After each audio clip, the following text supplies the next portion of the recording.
Nouveau regard de l'actualité sur la TVS. Bonsoir et merci d'avoir choisi notre chaîne de télévision pour vous informer. Dans l'après-midi du 1er novembre, donc hier, au quartier La Sorbonne, un immeuble en chantier s'est effondré. Bilan, un mort et plusieurs blessés. C'est du moins ce que nous rapporte Euphrem Biyogo Edzo dans ce reportage. Ensevelis sous ces décombres, 3 personnes, dont 2 employés d'une entreprise et un enfant, y ont demeuré plusieurs heures après l'effondrement d'un immeuble de 3 étages en construction. Les faits se déroulent au quartier La Sorbonne, juste à un jet de pierre de l'école publique de Montbouet, dans le 3e arrondissement de la commune de Libreville. Selon les premières informations qui nous sont parvenues, la réglementation en vigueur en matière de respect et normes de construction en République gabonaise n'aurait pas été réunie, d'où les principales causes de cet accident tragique qui a coûté la vie à l'un des 3 accidentés. La qualité des matériaux utilisés souvent dans ces chantiers est une problématique dont l'État se devrait très souvent de veiller, sans oublier la moralité douteuse des employés commis à cette tâche. Beaucoup ne cumulent aucune expérience professionnelle en la matière. Informés du drame, des badauds se sont formés autour du site avec les moyens de bord pour tenter de secourir les accidentés pris au piège. Je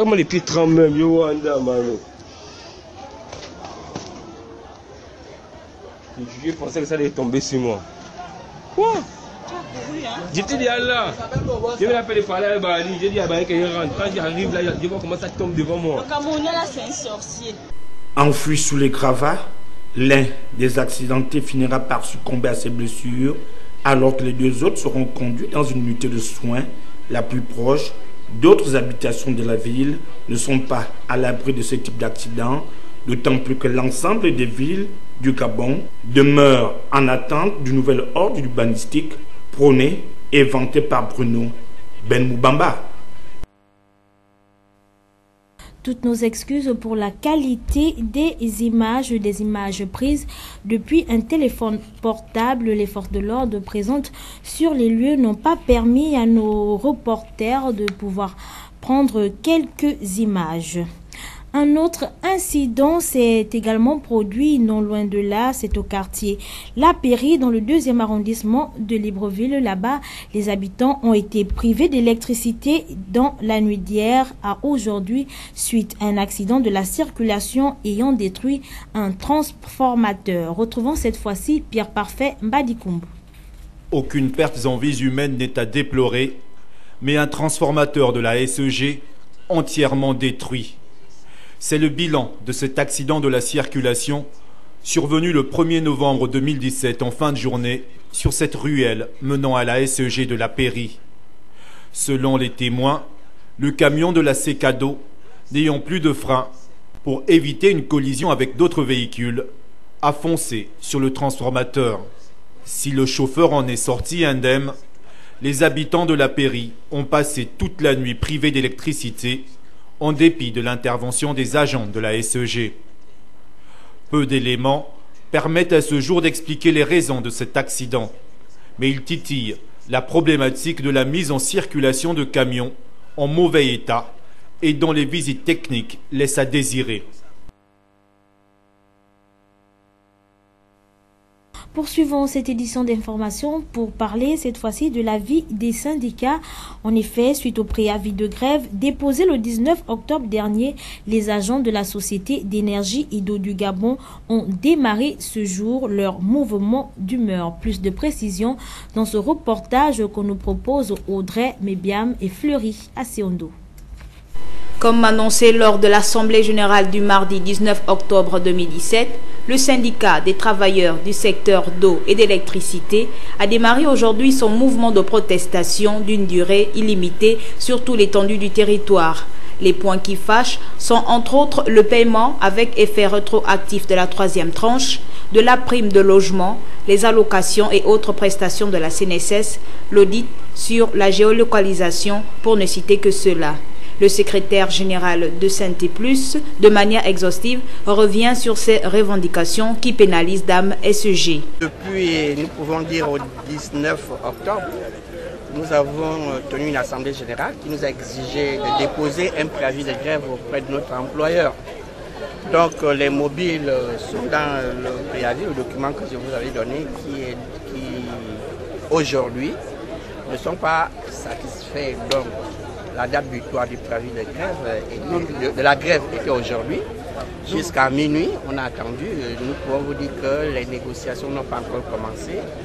L'inspection et l'administration du travail nous a rencontrés avec l'ADG, mais aucun compromis n'a été trouvé sur le préavis de grève, sur le préalable que nous avons posé. Et dans le cahier de charge, il y a 7 points au total. Le paiement avec effet rétroactif de la 3e tranche de la prime de logement, la prime d'eau et d'électricité, du bonus des agents allant et partis en retraite. Le 2e point s'articulait sur l'application sans restriction des données issues des évaluations des agents. Le 3e point, l'externalisation du centre d'appel. 4.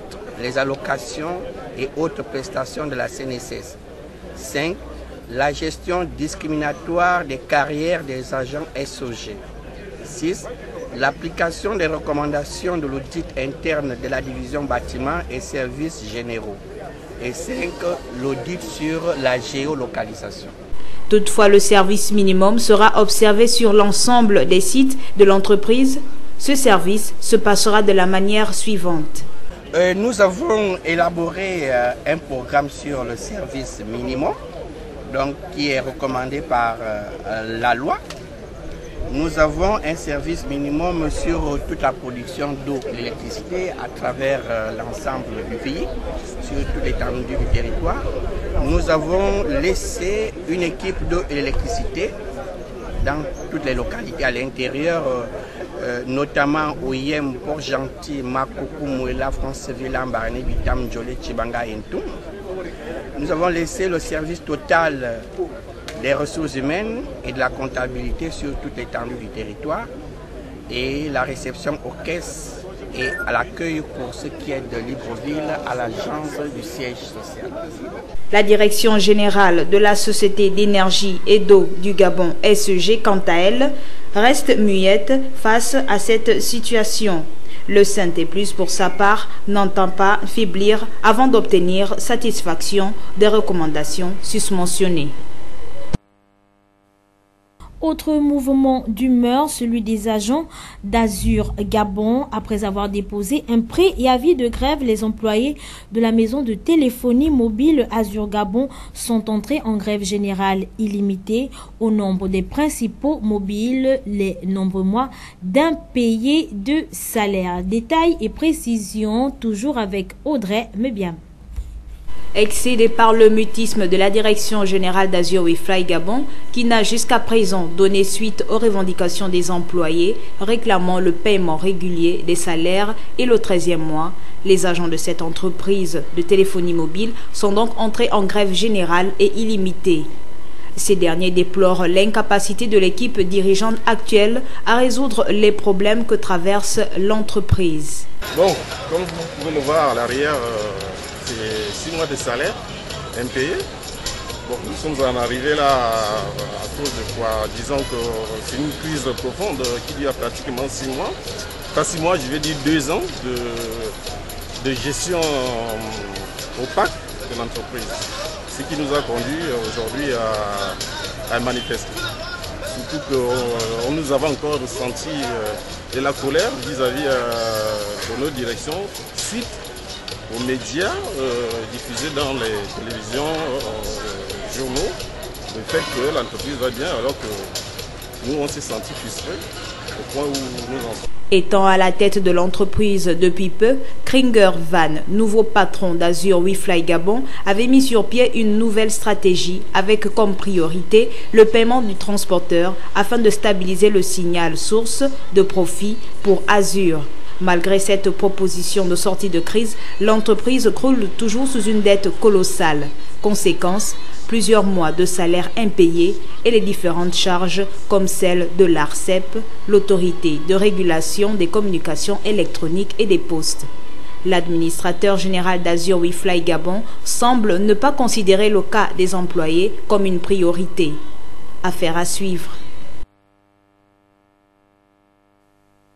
À Port-Gentil, cette fois-ci, la société de collecte des ordures semble être essoufflée au regard de l'insalubrité grandissante dont fait face la population port-gentillaise. Le constat est mené ici par Estranel Ovonondong de Média Plus. Le constat est fait depuis pratiquement une semaine. La ville de Port-Gentil se voit plongée dans une insalubrité grandissante. Partant du quartier Ntchengue, dans le 4e arrondissement de la commune, à Côte d'Azur, dans le 2e, en passant par le quartier Sud, dans le 3e, et Ngadi dans le 1er, ce sont des tas d'immondices qui envahissent leurs artères, soumettant ainsi les populations aux odeurs nauséabondes. Les poubelles ne font que pourrir jusqu'à Ntchengue. Combien de jours? On ne voit pas ça, vraiment, vraiment. La ville est sale, les caniveaux sont sales. Comment à Izoua là-bas, n'en parlons pas, les pourritures de partout. C'est trop, il y a la mairie, les taxes ne font que passer. On fait comment? Depuis peut-être ça fait 3 jours, 4 jours qu'on remarque que la benne, les gens qui s'occupent de ça ne viennent pas enlever. Donc on est là, on regarde ça comme ça, on va encore faire comment? Cette situation, devenue assez préoccupante pour les compatriotes, suscite davantage des interrogations à l'endroit de l'entreprise en charge de la collecte des ordures ménagères GPS Manji. Reçu en ce lundi 16 octobre 2017 par Stéphane Ekomi, directeur général exécutif, le fidèle partenaire de la municipalité de Port-Gentil s'est montré plutôt réservé sur la problématique avant de nous renvoyer vers la direction technique de l'hôtel de ville.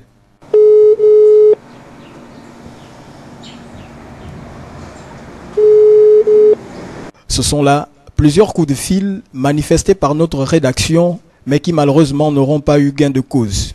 Ce qui porte à croire que notre principal destinataire, autrement dit le directeur technique de la mairie, ne serait pas disposé à édifier l'opinion sur la situation actuelle. Sous aucune affirmation des deux partenaires, certaines conversations recueillies en off font état du non-paiement des droits de l'opérateur GPS Manji.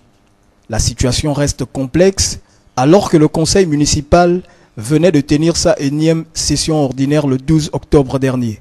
Pendant que les voies et moyens sont en cours de réflexion, l'environnement des populations port-gentillaises continue de subir des menaces via ces débordements d'ordures. Toujours à Port-Gentil, plusieurs anomalies observées sur les dents seraient dues à certains aliments consommés au quotidien. C'est à cet effet qu'une campagne médicale sur ces anomalies, j'y arrive, a été organisée dans la capitale de l'Or-Noir. Reportage. La mondialisation des échanges développés depuis plusieurs années contraint les populations vivant en zone rurale à changer leur mode de vie. Le phénomène est sans doute observé à l'intérieur du pays, comme c'est le cas dans certaines localités de la province de l'Ogooué-Maritime. Au cours d'une récente caravane médicale organisée au lac Anengue, dans le département de Benje par exemple, les quelques villageois examinés ont manifesté diverses anomalies liées notamment aux dents. Il y a beaucoup de caries, il y a beaucoup de gingivite, il y a beaucoup de cas de tartre, les gens prennent moins soin de se nettoyer les dents, ça on l'a remarqué. Il va falloir peut-être apporter des brosses, des pâtes dentifrices, ainsi de suite. Pour ce spécialiste, l'auto-nettoyage des dents qui se faisait via les habitudes alimentaires des habitants est devenu quasiment inexistant en ces lieux. Les produits ou les aliments consommés dans ces villages étant pour la plupart importés dans les villes. Du canton Anengue et Port-Gentil, il y a quatre voyages qu'on effectue. Et quand on se rend compte par rapport aux cultures qui sont faites ici, on ne produit pas beaucoup. C'est le pain de chaque jour, le riz qui vient de Port-Gentil qu'on mange maintenant ici. Et ça là, vraiment c'est néfaste pour les dents des populations ici. Il y a ce qu'on appelle l'auto-nettoyage. Quand tu manges un taro, ça te nettoie les dents, sans le savoir. Quand tu manges une banane, ça te nettoie les dents. Mais vous mangez le pain, ça colle aux dents, ça reste là, le soir, le riz, c'est la même chose. Donc le conseil est complet. Premièrement, il faut d'abord faire en sorte que les gens puissent cultiver davantage. Deuxièmement, il faudrait que les gens se nettoient les dents, du moins, chaque soir. Plusieurs aliments que nous consommons sont à l'origine des anomalies constatées de nos jours à travers la denture. L'entretien, quant à son nettoyage régulier, tout en prenant soin de la qualité de ces aliments, pourrait permettre aux nombreux compatriotes de minimiser les éventuels risques et de protéger son hygiène de vie.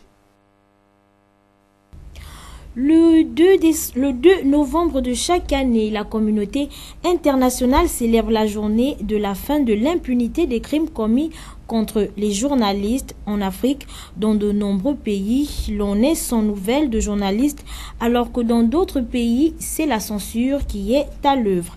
Un tour d'horizon à l'occasion de cette journée, dans cette analyse que nous propose Arnaud Mbabokou. Après la mort à Kidal au Mali des journalistes Ghislaine Dupont et Claude Verlon de Radio France Internationale RFI le 2 novembre 2013, la date du 2 novembre est depuis cet assassinat la journée internationale de la fin de l'impunité des crimes commis contre les journalistes. À l'occasion de cette journée qui nous est dédiée, il est important de faire le bilan, notamment les conditions de travail des journalistes en Afrique, terre où sont morts nos confrères français Ghislaine Dupont et Claude Verlon. Le tableau de l'exercice de ce métier est noir sur le continent. Ainsi, dans de nombreux pays africains, on est sans nouvelles des journalistes qui pourtant faisaient leur travail, et dans d'autres pays, à l'exemple du nôtre, c'est la censure qui est à l'œuvre. Au Mali, où sont morts Claude Verlon et Ghislaine Dupont, on est sans nouvelles du journaliste Birima Touré de l'hebdomadaire privé Le Sphinx. Il a disparu le 29 janvier 2016, soit un an. Sa famille, qui n'a plus de nouvelles, se dit inquiète. En Tanzanie, les lois et mesures liberticides se multiplient. Le pays a perdu 12 places dans le classement de Reporters sans frontières et devrait continuer à dégringoler. Ce sentiment est d'ailleurs partagé par l'ONG américaine Protection des journalistes. Dans ce pays, comme au Gabon, des quotidiens et hebdomadaires ont été suspendus pour 3 mois ou plus. En Libye, c'est un métier à haut risque. Au pays de Muammar Kadhafi, les journalistes font face à toutes sortes de pressions et d'atteintes à la liberté de la presse. Quand ils ne sont pas surveillés, insultés, menacés ou enlevés, ils vivent tout simplement un danger permanent. Il leur est difficile de continuer à pratiquer leur métier. Au Cameroun, le Camerounais Ahmed Abbar, correspondant de RFI, a été condamné à une lourde peine pour avoir exercé son travail après avoir subi des actes de torture. Il est accusé de blanchiment des actes du terrorisme sans que ses accusateurs n'en rapportent la moindre preuve. Selon le rapport établi par l'UNESCO, au cours de la dernière décennie, plus de 800 journalistes ont été tués pour avoir voulu couvrir des événements et informer le public. C'est en moyenne une mort par semaine et dans 9 cas sur 10, les meurtriers restent impunis. L'émancipation de la femme en question dans ce journal, cette émancipation est-elle un mythe ou une réalité? Tentative de réponse dans cette analyse que nous propose Inès Ngunga Mombo. 1975-2017, voici aujourd'hui 42 ans que l'on vit sous l'ère de l'émancipation de la femme. Le but visé de celle-ci était l'intégration de la gente féminine au processus de développement par la mise en place des actions innovantes de par ses potentialités, en tenant compte de son ouverture et aux problèmes auxquels elle est confrontée au quotidien, afin qu'elle soit autonome sur le plan économique et subvenir aux besoins de sa famille. Il y a une évolution qui est observée même au niveau des prises de décision, sur la table des négociations, dans la mise en place des activités génératrices de revenus, qui passe nécessairement par son autonomisation. Son implication est aussi visible dans les confessions religieuses, d'où son implication multiforme. Un texte de loi a été promulgué par le chef de l'État le 5 septembre 2016 sur la lutte contre les violences en milieu professionnel. La société civile et les parlementaires femmes, qui procèdent également à la proposition des lois, prouvent à suffisance que les pouvoirs publics mettent tout en œuvre afin que l'émancipation de la femme gabonaise ne soit pas un slogan, mais une réalité dans notre pays. Femmes nous sommes, oui nous donnons la vie, nous avons aussi une dignité à défendre. Pour ce faire, elles méritent davantage un regard particulier, parce qu'en elles, il y a des compétences qu'elle peut mettre à la disposition du grand nombre. Alors, il serait temps que celle-là qui est encore assise se lève pour jouer sa partition, car elle est attendue à la table de décision. Poursuivons avec l'annonce de la révision de la Constitution qui continue de faire débat. Le Front uni du Sénat, groupe parlementaire opposé à cette révision de la Constitution, appelle le peuple à se mobiliser pour que ce projet de loi n'arrive pas au Parlement. C'était à l'occasion d'une rencontre à la Chambre de commerce chapeautée par Jean Eyegendong, le sénateur du 2e arrondissement de Libreville. Ceci en présence de Pierre Parfait Mbadikoum. À l'occasion d'une déclaration lue par son chef de file, Jean Eyegendong, le Front uni du Sénat, groupe parlementaire proche de l'opposition, composé de personnalités politiques n'ayant pas pris part au dialogue, a réuni à la Chambre de commerce du Gabon quelques leaders de l'opposition, acteurs de la société civile et des militants de l'opposition. Face à un public qui s'attendait visiblement à un discours déterminant la conduite à tenir face au projet de révision constitutionnelle et désireux d'avoir des suites de la convocation du 6e vice-président du Sénat, Jean-Christophe Ovonongema, Jean Eyegendong s'est montré clairement décevant. Après un rappel essoufflant de près d'une heure de l'évolution de notre pays de l'indépendance à nos jours, le sénateur du 2e arrondissement de la commune de Libreville s'est montré dubitatif sur des questions évidentes. Cette question préjudicielle est la suivante. Pourquoi le projet de révision de la Constitution présenté par le gouvernement n'est-il pas soumis au peuple directement, qui devrait ainsi soit le voter, soit le rejeter par référendum? Cette formule prévue dans la loi fondamentale et éminemment démocratique présente-t-elle un danger pour le pouvoir? La réponse est évidemment oui. Oui. Surfant sur des lapalissades, Jean Eyegendong a fini par ôter sa veste de leader politique pour demander au peuple « Qu'est-ce qu'on fait ?» Même si, hélas, nous apprendrons demain que cette révision a quand même été votée, osons espérer pour l'instant qu'elle ne le sera pas. Car nos collègues ne sont pas des bouliots, n'est-ce pas? Faisons-leur confiance.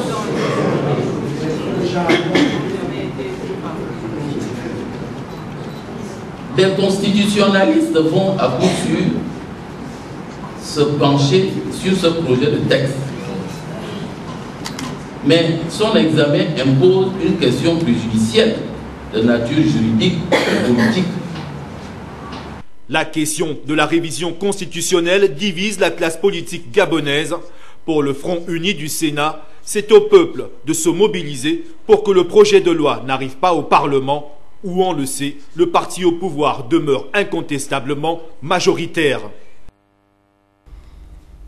Effectuons un bref tour hors de nos frontières. D'abord en Russie, face aux menaces de Washington sur le dossier de Syrie, Poutine assure Rouhani de son soutien. Entre-temps, Donald Trump met en cause l'accord international sur le nucléaire iranien. Presse internationale. La poignée de main en dit long. Vladimir Poutine et Hassan Rouhani veulent afficher leur amitié, notamment sur le dossier syrien, où les deux pays soutiennent le régime de Bachar al-Assad. Et c'est ce que souligne le président russe devant la presse. Nous travaillons de façon très productive avec l'Iran. Nous avons réussi à nous mettre d'accord sur la problématique syrienne. Grâce à nos efforts conjoints, la situation sur le territoire syrien se développe très positivement en matière de lutte contre le terrorisme. Mais il n'y a pas que le dossier syrien. Les deux pays ont également affiché un front commun anti-États-Unis après l'annonce de nouvelles sanctions contre l'Iran et la Russie par le Trésor américain cette semaine et la volonté de Donald Trump de remettre en question l'accord sur le nucléaire iranien.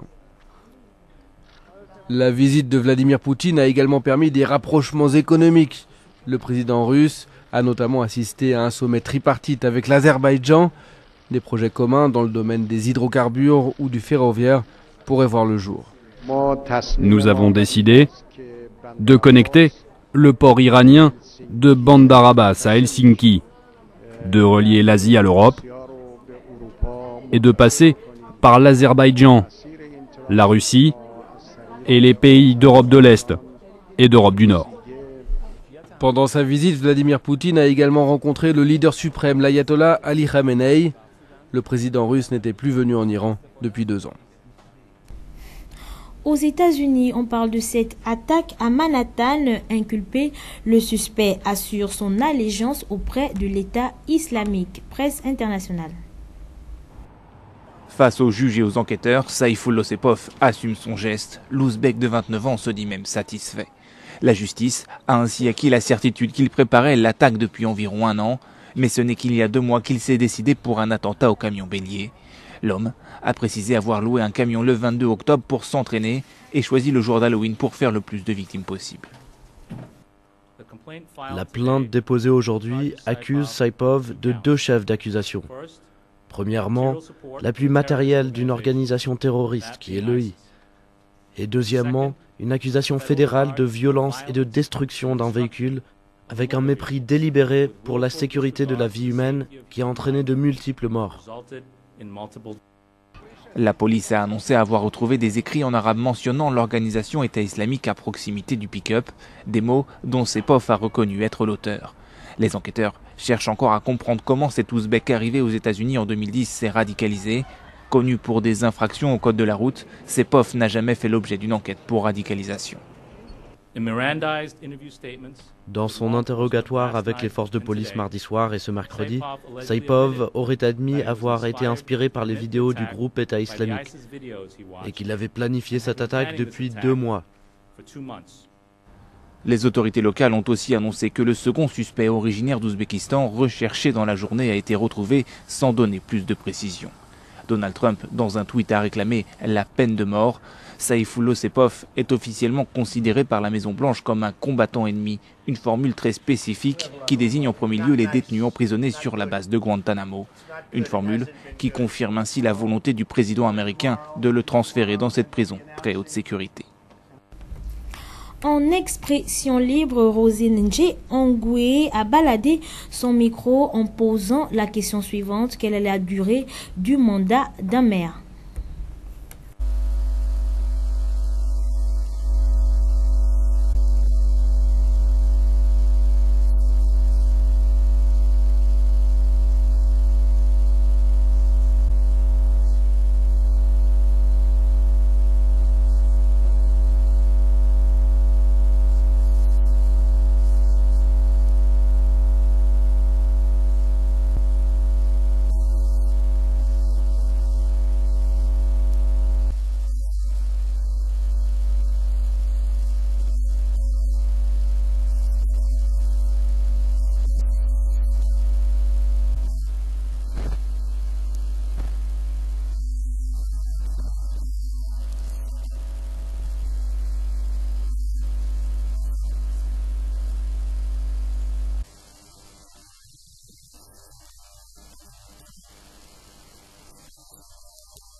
La durée du mandat d'un maire est simplement de 5 ans. Point final à ce journal, mais l'information se poursuit sur notre page YouTube Télé Shekina. Au revoir.